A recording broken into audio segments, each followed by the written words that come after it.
The two fastest cars on the track right now are Michael Waltrip in third and Casey Mears fourth. Let's see if we get any break. 191 miles an hour off into turn one there. No brake light that we can see. Down the back. Shouldn't be quite as fast as it is into turn one. Quite a bit slower. Little bit of brake, Darrell, just a little bit. That little touch on the brake pedal. If you warp a rotor, that little, lay your foot on that brake pedal, it'll about knock it off sometime, and that's a vibration that the driver can feel. By running that high line, he's getting such a good run off the corner, especially off turn 4 the last time. Keeps that thing wound up, the momentum. Got a bigger corner. You know, you get up there high, you got more corner to work. You guys are really running up on some lap traffic pretty quickly. Look how fast he caught Kurt Busch in the 97. Looked like Kurt ran out of racetrack, had to back off the throttle a little bit, and it lets Michael carry it all the way down the straightaway, but Michael gets trapped behind Bobby Labonte, who's out there 99 laps down after that wreck earlier.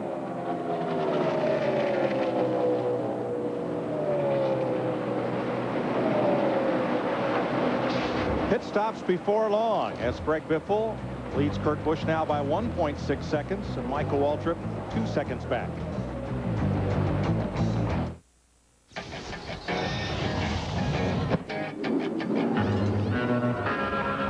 Well, I'm Kid Rock and I'm the real McCoy, and I'm headed out west, sucker, because I want to be a cowboy, baby, with a top left back and the sunshine shining. Cowboy, baby, let's go chillin' with the boom. I want to be a cowboy, baby, ride that night 'cause I sleep all day.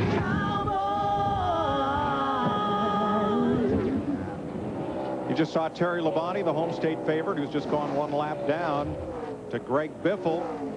NASCAR on Fox stays out in the Wild Wild West.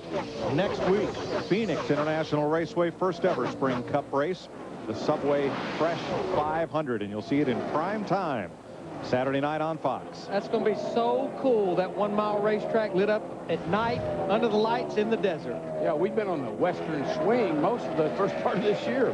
If you see right there, we're at lap 182. We're probably within about 10 laps. You can see the fuel window on Greg Biffle, Michael Waltrip, Kurt Busch, our top three.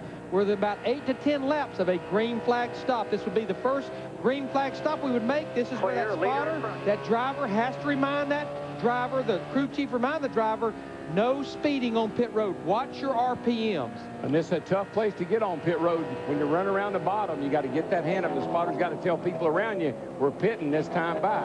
And oh, by the way, no more lead for Greg Biffle. He's been catching lapped cars, and that allows Michael Waltrip and Kurt Busch to close within about 0.3 of a second of the leader. Looks like Michael's car is really good, obviously, on the long run. Little edgy on the get-go on a restart, but that thing comes on strong after about 10, 15 laps. Carl Edwards and team talking it over about what they'll do when this 10th place car pits. Just starting to get a little bit tight, just a little. Starting to get a little bit tight, Bob. Still on the loose side on entry. Just a little. Here we see the first of our leaders, Jamie McMurray, in that 42 car. He was running up in the top 10. First of the cars to hit pit road. His teammate, Sterling Marlin, 40 car as well. Jeannie. Well, the 42 of Jamie McMurray in for the pit stop, guys. He hasn't talked about the vibration much, so maybe indeed it was in that wheel. What they are trying to do this time is put on 4 scuffs and air pressure adjustments in the tires and a track pressure adjustment, track bar adjustment as well. Matt?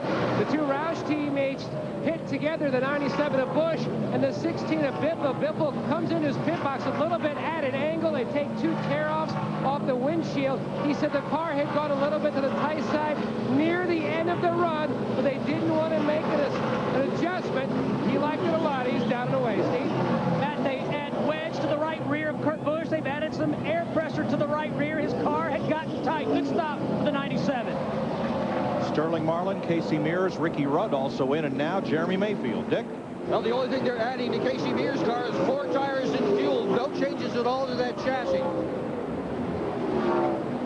Rusty Wallace coming, Kevin Harvick, Ryan Newman, Jeff Gordon as a lot of the leaders since the fastest cars have pitted. Pit road will fill up quickly. 15 continues to stay out and lead the race.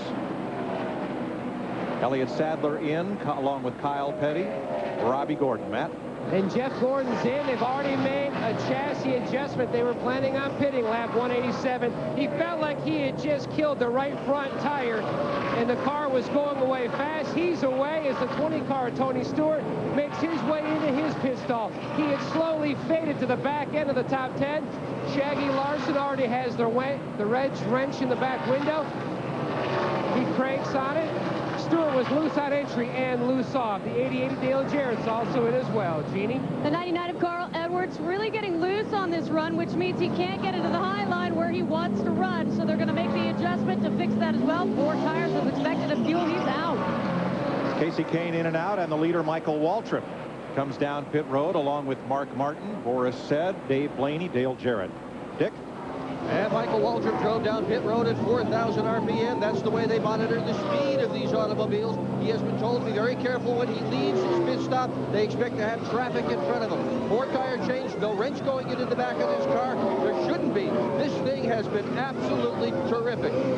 There he goes. Mark Martin coming out behind him after his stop. Terry Labonte is in. Here's Matt. Matt Kenseth, the 17 car, hasn't won a race in over a year. He said the car was getting into turns 1 and 2 decent, but it pushed from the center off. He also said it was really tight down in 3 and 4, an air pressure adjustment for the 17. He stayed out an extra lap just so he could pick up bonus points, and he heads down pit road. Tina? For the 8 of Dale Earnhardt Jr., making sure he tells his crew chief, look, you guys talk to me under green so we can figure out these changes. They talked about a track bar adjustment. And, of course, the 4 tires. He was very concerned because they're sliding backwards through the field. Said we need to get it back to the way it was at the beginning. We got to start passing these guys again. Ryan Newman serves a pass-through penalty. There's those penalties we were talking about, mistakes. Tire rolled away from the tire carrier, and he had to come back in. And we had a problem with the 9 car, Casey Kane, on his pit stop. And, Steve, what happened, looks like he overshot his pit box across the line before they could complete this stop or even start this work. They had to back him up. Precious seconds lost, Steve Burns. Yeah, that's exactly right, Larry Mack. And he told his crew he was afraid of hitting the 29 as the 29 was exiting his pit box. But good news for Casey Kane. He just reported that the vibration that they have experienced the last 2 runs is gone. The team looking at his tires, it just came off his number 9 Dodge. The vibration is gone. The Schwann's Dodge of Kenny Schrader is the new leader. Schrader raced on the dirt track out back last night off the back straightaway here in front of a big crowd in his dirt late model. He stays out the longest, leads a lap, and now gets his service. I think that will complete all of our lead lap cars making their pit stop. Looks like Greg Biffle's going to end up with about a 2-second lead over Kurt Busch. Looks like the real loser was Michael Waltrip. He's about 4 seconds behind Greg Biffle. It could be the pit stop. It could be how that driver gets on pit road and off pit road back up to speed. 142 laps to go here at Texas Motor Speedway. That's Dale Earnhardt Jr. Steams on by the number 99. And Jimmy Johnson pulls into the rear view of Carl Edwards. Greg Biffle back out front. And just like when pit stops began, he's nearly 2 seconds in front of his Roush Ford teammate, Kurt Busch. The Samsung Radio Shack 500 on Fox is brought to you by Radio Shack. You've got questions, we've got answers. By Garnier's Brute Juice Style, unleash your style. By Enterprise Rent-A-Car, we'll pick you up. And by America Online. Want a better internet? You belong at America Online. Greg Biffle leading Kurt Busch, a couple of Roush Fords. Nearly 200 laps in at the Texas Motor Speedway. Almost 3 wide right there. Greg Biffle trying to get between the 25 car of Vickers and Kenny Schrader's number 49 car. Really threaded the needle right there, Chris. He almost had his hair colored.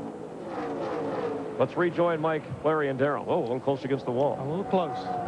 Schrader is a hard car to lap because he just got fresh tires, and his lap times have been as good or better than Biffle's. Yeah, they've been flip-flopping back and forth a tenth or so, but Schrader did a good job. He was just in that traffic, and he had to let Biffle go.